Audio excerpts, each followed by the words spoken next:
Atha yoga anushasanam. Namaste. Welcome to Unravel the Thread, a podcast for people who want to apply the Yoga Sutras to yoga practice and to life today. Available online at www.unravelthethread.com. I am Ruben Vasquez, your companion on this journey of exploration. On today's episode, Yoga Sutra 1.5, Know Your Tendencies. The beginning of Chapter 1 of the Yoga Sutra follows a logical structure. First, our attention is summoned in Sutra 1.1. Then Patanjali defines yoga in 1.2. Subsequently, stating what happens when we are in the state of yoga in 1.3 and what happens when we are not, that we get confused by our ways of being in Sutra 1.4. Sutra 1.5 indicates the effects of what we are calling ways of being. The following Sutra 1.6 enumerates the ways of being, and Sutras 1.7 to 1.11 define each way of being. Patanjali's definition of yoga is commonly translated as controlling or suppressing the turnings of activities of the mind, thought, or consciousness. Thinking about ways of being as mind or thought can lead us to assume a separation between body and mind. Consider instead that the original Sanskrit words, chitta, vritti, can be translated as a combination of the meanings of chitta, intentions, thoughts, wishes, intelligence, reason, and memory, with the definitions of vritti as ways of behaving, course of action, tendencies, nature, activity, character, and disposition. Is it possible that your own cells, tissues, organs, and systems have their own intelligence, dispositions, and tendencies? Sutra 1.5 suggests that your ways of being can be painful or not painful. First, rather than thinking about your ways of being as static tendencies that are active all the time, it is more accurate to understand your ways of being as dynamic. For instance, some of your tendencies may be primed by your context and circumstances. When you are socializing with a group of risk-taking friends, you may be more willing to take some risks yourself. Conversely, you may respond by reinforcing your risk-averse inclinations. Besides, you could be fine with taking risks in your professional life, but you may be very conservative in how you manage your finances.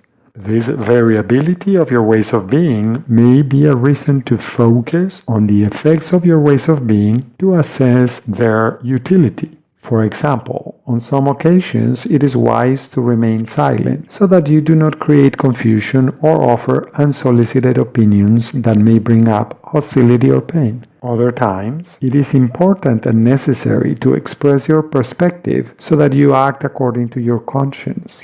The sutra is an invitation to know your own tendencies. The more entangled you are on your preferences and habits, the more difficult it will be to have a critical distance to choose consciously the most appropriate and life-affirming action for each situation.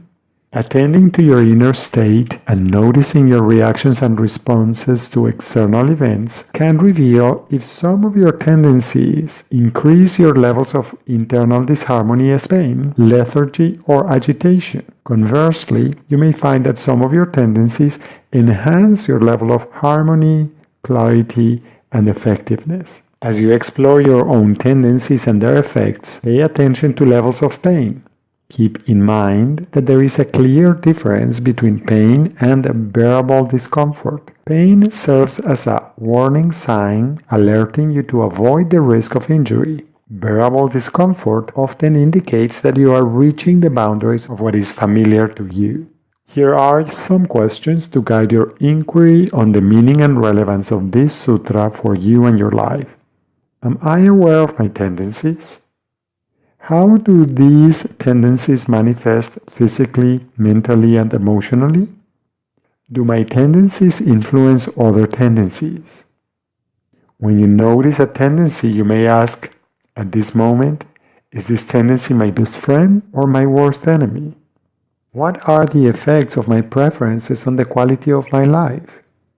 How do my habits influence my participation in my life? Are there some tendencies that are sometimes useful and other times painful? Can I regulate my own inclinations?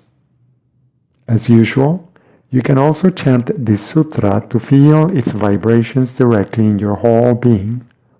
The traditional chant is Vratayah Panchatayah Klishta Klishta. The simplified version with each word chanted individually is Vratayah Panchatayah Klishta Aklishta. Vrataya Panchataya Klishta Aklishta. Vrataya Panchataya Klishta Aklishta.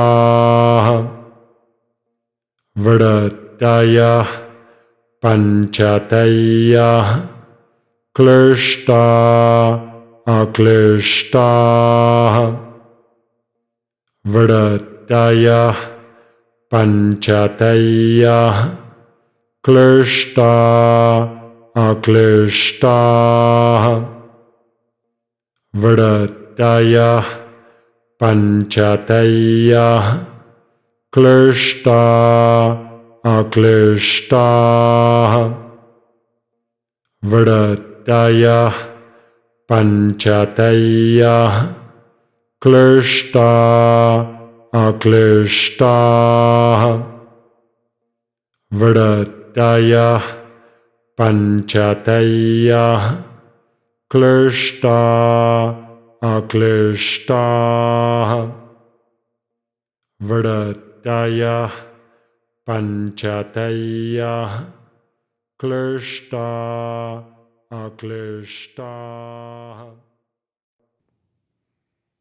Thank you very much for listening. I hope you can join me for the next episode when we continue exploring each individual sutra next time with Sutra 6 in Chapter 1. Please remember that you can find more information at unravelthethread.com.